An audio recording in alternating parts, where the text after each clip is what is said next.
네, 금리 인하를 압박하고 있는 트럼프 대통령과 파월 의장의 갈등이 격화되는 가운데 글로벌 자금은 미국 자산에서 탈출하면서 증시는 하락하고 달러는 약세를 이어가고 있습니다. 네, 미증시 하락에도 불구하고 오늘 우리 시장 그래도 선방에 나서주고 있는데요. 이번 주도 체크해야 될 이슈들이 굉장히 많습니다. 매크로인사이트 조상현 현대자산운용 주식운용본부장 모셨습니다. 어서 오세요. 반갑습니다. 안녕하십니까. 반갑습니다, 본부장님. 지난밤에도 그랬지만 미증시의 하락 여파, 국내 증시 그래도 상대적으로는 오늘도 잘 버텨주고 있는데요. 국내 증시가 이렇게 비교적 안정적인 흐름을 이어가는 이유는 뭐라고 보십니까?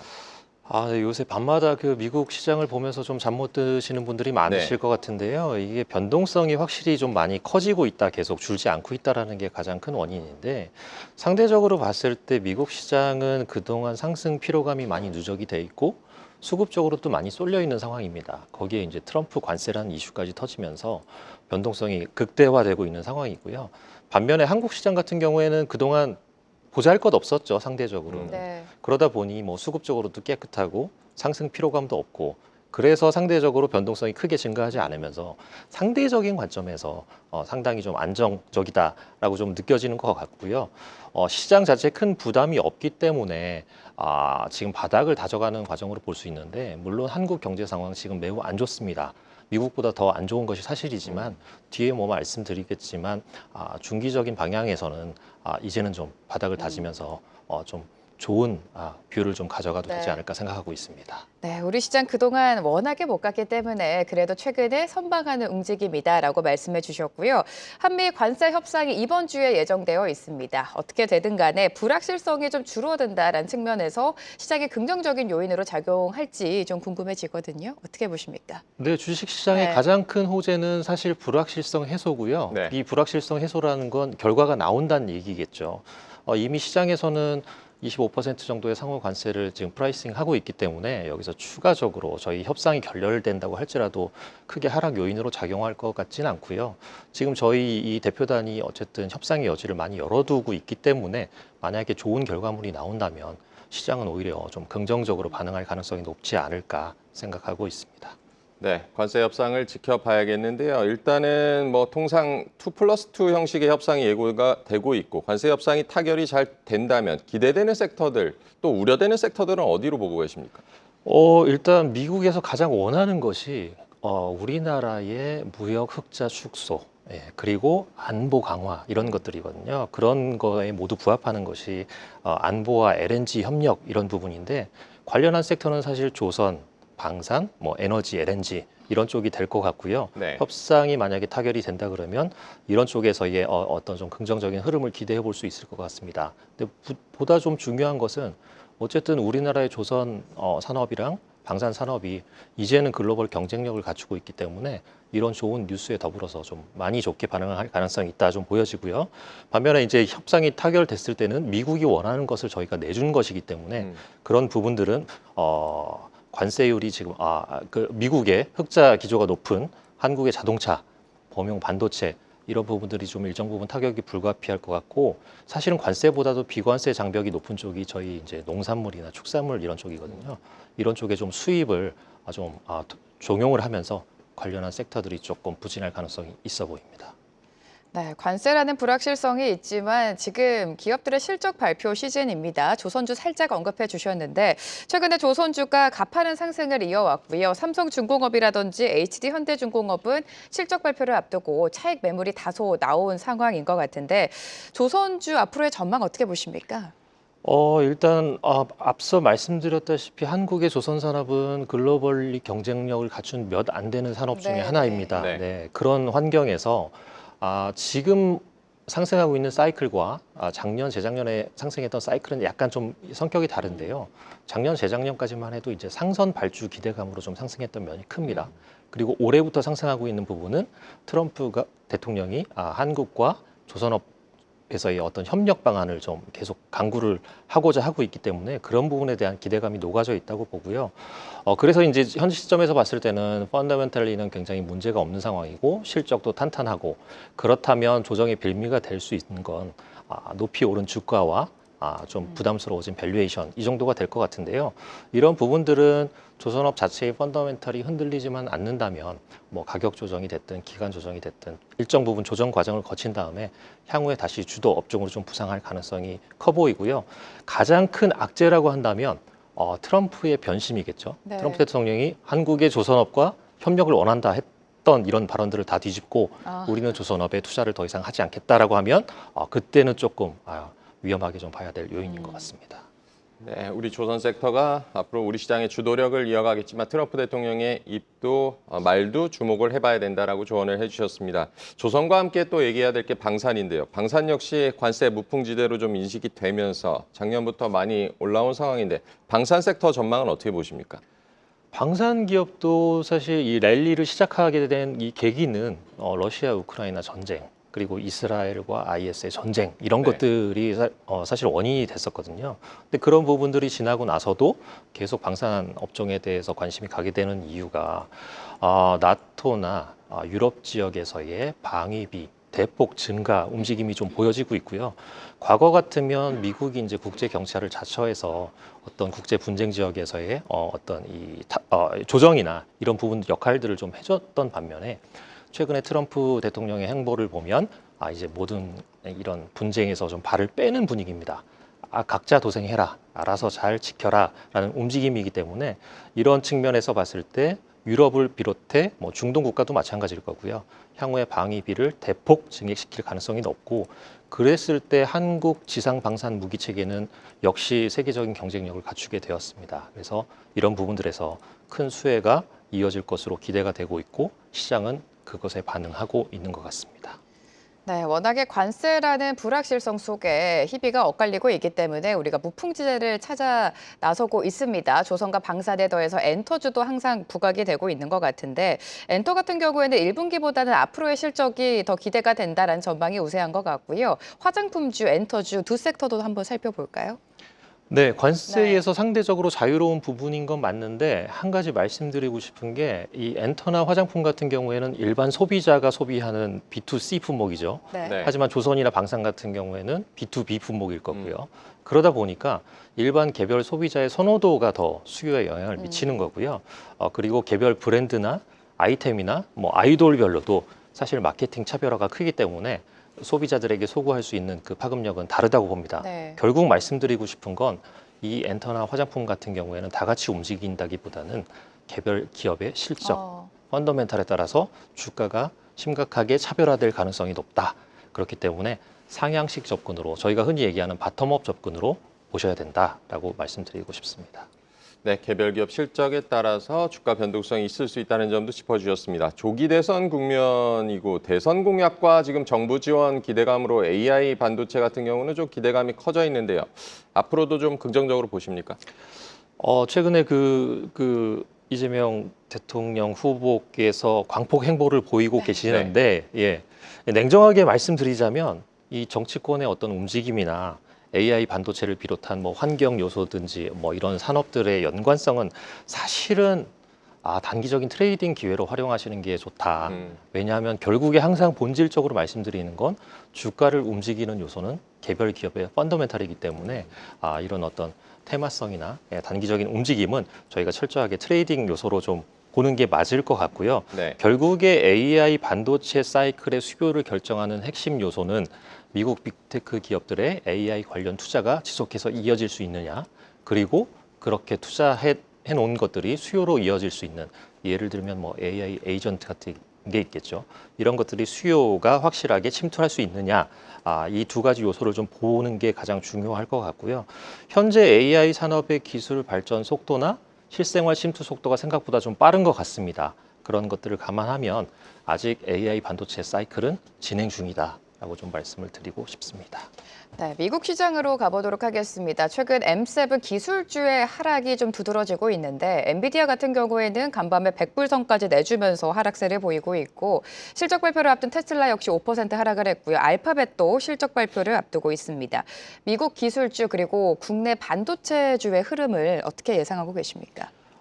사실 작년까지는 어느 정도 좀 동조화돼서 움직인 면이 네. 있는데요. 네. 일단 올해 기준으로 보면 철저하게 차별화가 되고 있습니다. 음. 미국의 M7 기업들은 거의 뭐 30% 이상씩 조정을 크게 맞아요. 겪고 있는 네. 반면에 우리나라 대표 반도체 기업들은 시장 대비 절대 수익으로도 플러스가 나고 있는 상황이거든요. 이미 차별화가 진행 중에 있고요. 이번 주면은 이제 SK 하이닉스 같은 HBM 기업들도 이제 그 실적 발표를 하게 되어 있는데 현재 예상치로는 굉장히 좀 좋게 나올 것으로 예상을 하고 있습니다. 따라서 미국 시장 자체의 변동성 대비해서 한국 시장 자체의 변동성도 낮은 상황이기 때문에 올해 연중으로도 이런 차별화된 움직임은 계속해서 나오지 않을까 생각하고 있습니다. 미국과 차별화된 움직임이 나올 수 있다. 지금 시장 흐름을 보자면 코스피 대비해서 이제 중소형주 중심의 코스닥 흐름이 더 나쁘지는 않은 것 같은데 지난 몇 년간 이제 코스닥이 어려운 시기를 좀 겪어왔고요. 올해는 좀 다를 수 있을지 중소형주 전망 어떻게 보십니까? 원래 한국 개인 투자자분들은 중소형주를 좋아하셨어요. 네. 네, 이게 과거의 역사부터 이어진 부분인데, 근데 작년 기준으로 봤을 때 연간으로는 코스피가 한 10% 정도 하락을 했고요. 코스닥은 20% 넘게 하락을 했죠. 그래서 작년에 크게 좀 하락한 부분이 있는데 올해 상대적인 관점에서 되돌림 현상이 좀 나오고 있다라고 일단 좀 판단을 하고 있고요. 하나 또 중요한 것이 한국은 철저하게 수출 중심의 경기 사이클을 많이 타는 국가입니다. 그런 상황에서 올해 한국의 GDP가 1에서 1.5% 정도 성장할 걸로 예상이 되고 있는 상황인데 이 정도면 굉장히 저성장 국면이거든요. 저희의 잠재 성장률이 거의 한 1.8에서 2% 정도 되니까 그를 훨씬 하회하는 수치고 그러다 보니 저성장 국면에 진입했을 때 성장하는 기업을 찾아야 된다라는 관점에서 보면 성장하고 있는 기업 찾기가 굉장히 힘들어질 거예요. 예. 물론 저희가 알고 있는 대형 수출주, 뭐 자동차, 철강, 화학 이런 기업들은 올해도 실적 전망이 그닥 좋지는 않을 텐데 반면에 이제 개별 기업으로 들어갔을 때는 중소형주, 특히 코스닥 쪽에서는 성장하고 있는 기업들을 찾아내기가 상대적으로는 용이할 것이다. 예. 그리고 마침 작년에 코스닥이 많이 하락했다. 네. 예, 이런 관점에서 보면 올해 중소형주와 코스닥에서 좀 기회가 있을 것으로 저희는 생각하고 있습니다. 코스피보다는 그래도 코스닥에서 중소형주의 양호한 흐름이 기대된다라고 말씀해 주셨고요. 또 어제 이재명 전 대표가 상법 개정을 포함해서 공정한 증시 질서를 강조를 했습니다. 최근 시장에서 소외받았던 게 밸류업 관련주인 것 같은데 다시 한번 부각될 수 있을까요? 제가 이전에도 몇 번 이렇게 네. 출연해서 말씀을 드렸는데 밸류업보다 더 중요한 건 개별 기업의 경쟁력이라고 좀 저는 아직도 생각을 네네. 하고 있고요.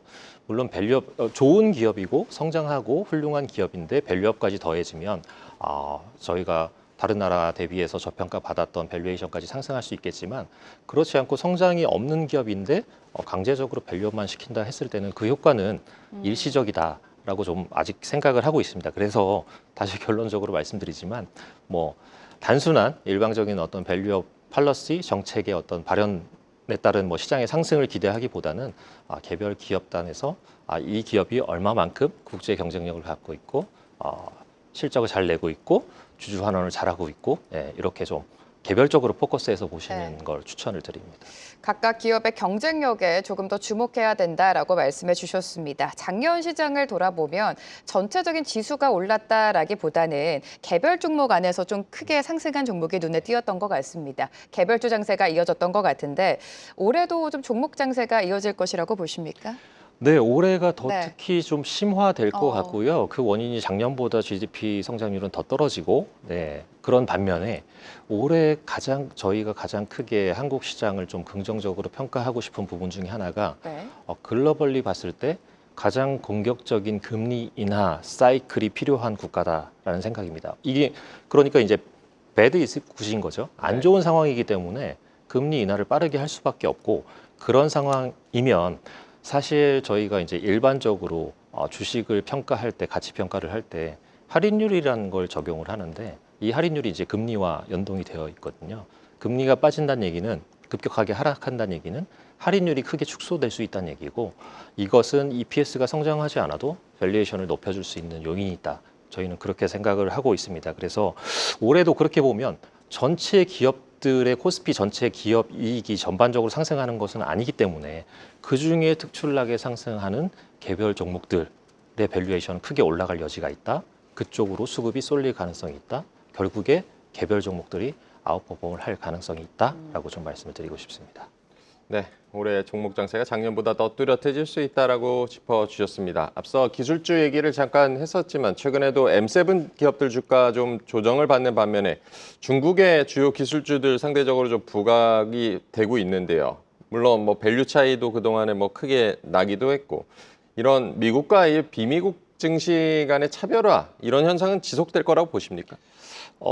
일단 미국은 팬데믹 이후로 글로벌리 가장 좋은 경제 호황을 누렸습니다. 네. 예, 반면에 유로존, 중국, 한국은 팬데믹 이후로도 경제가 계속 하강하는 국면을 겪었었고요. 근데 이제 저희가 가장 중요하게 보는 것은 모든 경기는 사이클을 갖는다는 것이고 그런 사이클 관점에서 보면 미국의 경기는 정점을 통과했다라고 보여지고 반면에 유로존, 중국, 한국은 이제 바닥을 디디고 사이클이 좀 업턴하는 움직임을 보일 것 같다라는 측면에서 사실은 비미국 쪽을 이제 좀 주목해서 보셔야 된다라는 거고요. 여기에 이제 트럼프 관세라는 변수까지 등장을 하게 되면서 미국의 경기 둔화, 경기 하강 국면이 더 도드라져 보이게 되는 것이겠죠. 그런 측면에서 그동안은 모든 투자자들이 이제 미국에 있는 M7을 비롯한 미국 주식 시장만 바라보고 있다가 이제 수영장에 물이 빠지기 시작하니까 보이기 시작하는 겁니다. 누가 수영복을 안 입고 있는지. 네. 그런 측면에서 이제 수영장에 물이 빠지니까 옆에 있는 쪽을 보니 중국에도 그동안 중국 정부의 주도하에 첨단 산업에 막대한 투자를 해왔고 그런 것들이 결과물들을 내고 있기 시작했다. 네. 그런 것들이 이제 미국과 대적하고 있는 뭐 네. AI랄지 로봇이랄지 전기차 이런 부분들인데 이런 쪽에서 상대적으로 관심이 없다가 투자자들의 관심이 몰리면서 최근에 좀 좋은 흐름을 보이는 게 아닌가 싶고요. 경기 관점에서 봤을 때는 다시 말씀드리지만 올해는 미국보다는 비미국 쪽을 보는 게 네. 훨씬 유리할 것 같다라고 말씀드리고 싶습니다.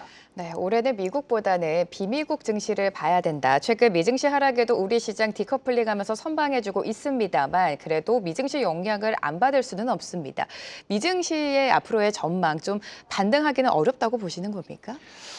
간헐적인 반등은 있을 네. 것 같은데요. 미국의 주요 지수가 어쨌든 고점 대비해서는 지금 15%, 20%까지 하락한 상황이기 네. 때문에 어느 정도 경기와 관련한 그리고 트럼프 관세와 관련한 불확실성은 어느 정도는 반영을 한 것 같습니다.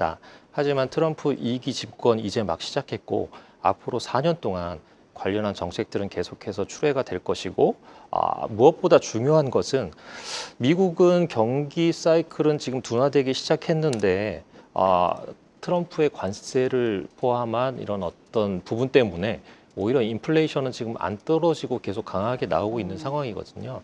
이것이 이제 마찰적 조정을 일으키는 원인이 되는 것이고요. 어젯밤에도 트럼프 대통령이 빨리 금리를 인하해야 된다라고 하는데 파월 의장은 그럴 수가 없다라고 해서 뭐 당장 해고하겠다 이런 지금 사단까지 난 상황입니다. 네. 이런 부분들이 인플레가 유의미하게 떨어지기 전까지는 계속해서 좀 마찰적인 좀 충돌이 나올 가능성이 높다라고 보여지고요. 그렇게 보면 굳이 미국에서의 조정 이후에 잠깐의 어떤 그런 반등을 노려서 매수를 하기보다는 다시 한번 말씀드리지만 비미국 쪽을 좀 보시는 게 수월할 것 같다라고 말씀드리고 싶습니다.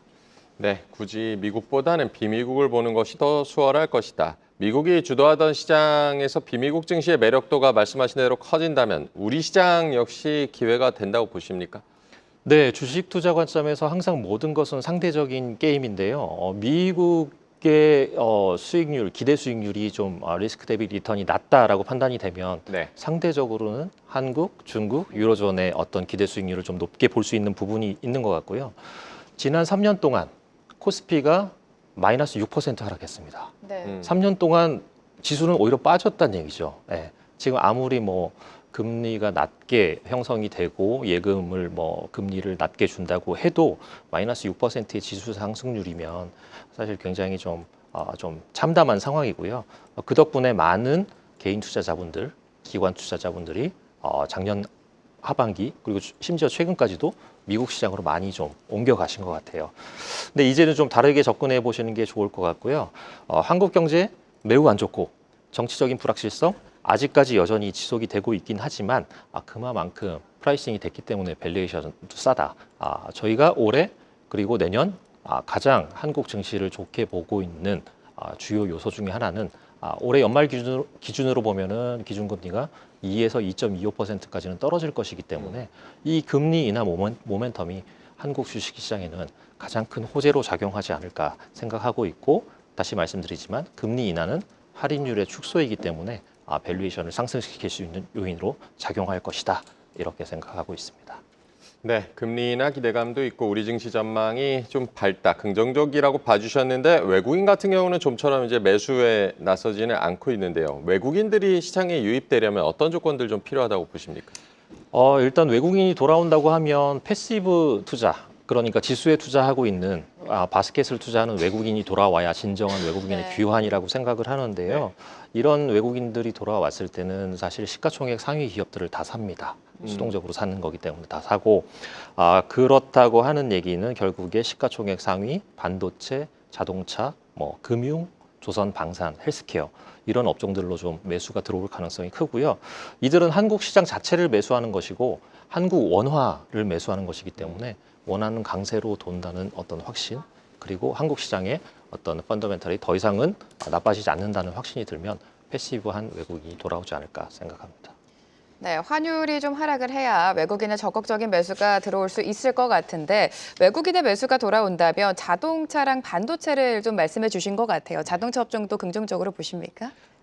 자동차가 더 이상 크게 떨어질 게 나빠질 없죠. 것 같지는 네. 않은데 밸류에이션 자체로는 글로벌 완성차 업체 중에 가장 싼 게 네. 한국의 자동차 기업들이고요. 그러다 보니 외국인들 입장에서는 그냥 수동적으로 삽니다. 시가총액 상위 큰 것들을 무조건 사기 때문에 자동차도 일정 부분 매기가 유입될 수 있다라고 보여집니다. 네, 자동차도 매기가 돌 수 있다. 남은 4월 또 2분기 시장 대응 전략 저희가 어떻게 세워보면 좋겠습니까? 코스피 지수가 현재까지 연초 이후에 한 3~4% 정도 상승을 했고요.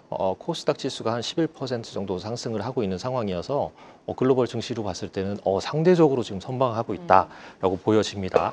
하지만 이 정도 상승했을 때 연초 이후로 개별 종목들은 그보다 훨씬 많이 상승한 종목들이 나오고 있는 상황들이고요.